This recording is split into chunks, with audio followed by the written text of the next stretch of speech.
E aí, vamos lá. Bem-vindos a esta análise onde a gente vai tentar desvendar um enigma filosófico fascinante do século XI. A ideia aqui é entender se dá para provar que algo existe usando apenas a definição dessa coisa. É um mergulho incrível na mente de Santo Anselmo e no seu famoso proslógio, um texto que, olha, tem dado dor de cabeça em pensadores por quase 1000 anos. Bora lá desbravar a mecânica por trás desse argumento ontológico. A grande questão que não quer calar é a seguinte: será que a simples definição de uma palavra pode provar que ela existe na realidade? Essa pergunta inicial já nos joga direto no fundo do poço intelectual, né? Normalmente a gente pensa que as definições vivem quietinhas nos dicionários ou na nossa cabeça, enquanto a vida real exige provas concretas, físicas. Mas e se a própria arquitetura de uma ideia forçar essa ideia a existir de verdade? É exatamente essa ponte meio maluca entre o pensamento puro e o mundo real que a gente vai examinar agora. Parte 1. O desafio do insensato, conhecendo o antagonista da história. Anselmo começa introduzindo a figura do que ele chama de insensato, que seria o equivalente ao ateu de hoje. É aquele que afirma com toda a convicção do coração que não há Deus. E o interessante é que o texto não usa isso como um xingamento, não. É, na verdade, o ponto de partida lógico perfeito. Porque, pensa bem, para provar que uma coisa existe, a gente precisa primeiro começar com alguém duvidando disso, certo? E é aí que o Anselmo dita as regras do jogo. Ele não define Deus como, sei lá, um senhor de barbas brancas no céu. Em vez disso, ele usa uma fórmula estritamente lógica. Uma coisa da qual nada maior pode ser pensado. O que é absolutamente genial nessa definição é que ela é super específica e, ao mesmo tempo, infinitamente vasta. É a entidade suprema. Literalmente o limite absoluto até onde a capacidade da nossa imaginação consegue ir. 2. A analogia do pintor, entendendo a diferença entre ideia e realidade. Antes de entrar na lógica mais pesada, o texto traz isso para o nosso mundo com uma analogia super fácil de visualizar. Pensa num pintor. Quando ele imagina uma obra, aquela tela na mente dele se enche de ideias, certo? Mas ela só existe lá, no intelecto, não na realidade. Agora, quando ele finalmente pintou o quadro, a obra passa a existir nos dois lugares. Anselmo usa isso para provar que, no exato momento em que o tal do insensato ouve a definição de Deus, a pintura mental dessa ideia passa a existir instantaneamente dentro da própria cabeça dele. 3. A estrutura do argumento. Vamos ver como essa armadilha lógica é construída passo a passo. A nossa análise estabelece as regras básicas primeiro. Premissa 1. Deus é definido como a maior coisa concebível. E premissa 2. Existir na compreensão e existir na realidade são coisas totalmente separadas.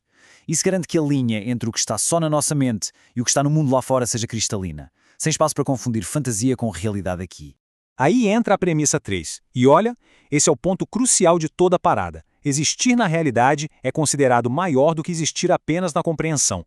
Anselmo trata a existência real como uma espécie de upgrade, um atributo a mais de grandeza. Um baú de tesouro de verdade é incontestavelmente maior e melhor do que só imaginar um baú de tesouro. É super importante guardar essa premissa, porque ela é o verdadeiro motor de tudo que vem depois. Premissas 4 e 5. Lembra da analogia do pintor? Pois é.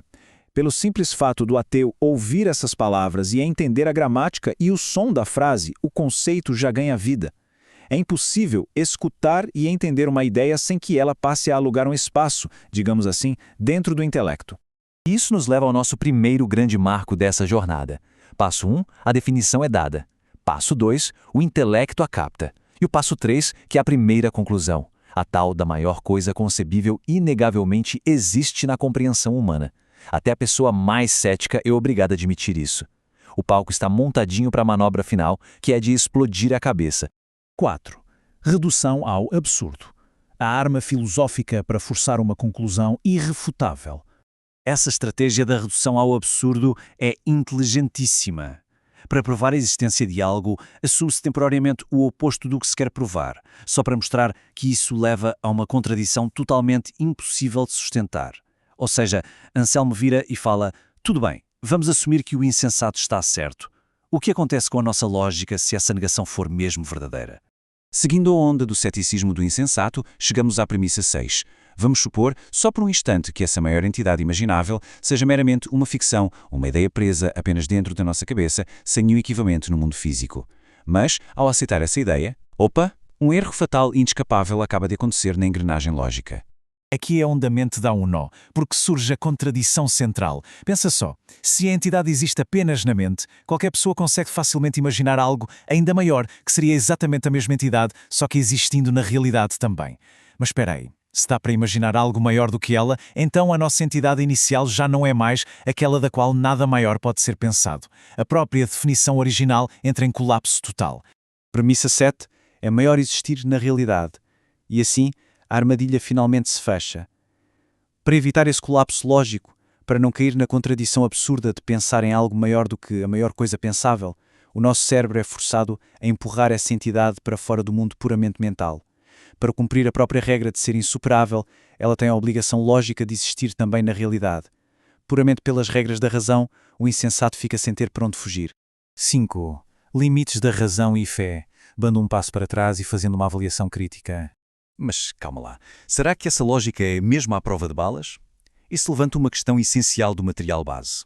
O argumento inteirinho depende daquela premissa 3, de que existir na realidade é inerentemente uma característica de grandeza e perfeição. Mas será que essa regra de que o que é real é maior e melhor se aplica universalmente a tudo o que passa pela nossa cabeça? Vamos aplicar essa regra da maior existência a algo inerentemente negativo, como um crime terrível ou uma doença letal. A mera ideia de uma doença é inofensiva se estiver só na imaginação, certo? Mas uma doença que existe na realidade física é, sem sombra de dúvida, maior no seu impacto e na sua devastação. Agora, a gente diria que ela é mais perfeita? Pois é, isso revela umas boas rachaduras na tentativa de igualar a existência pura e simples com virtude ou suprema perfeição. O que nos puxa para outra reflexão fortíssima deste guia de estudos. Um argumento pode ser considerado puramente racional se ele já nasce enraizado numa pressuposição de fé?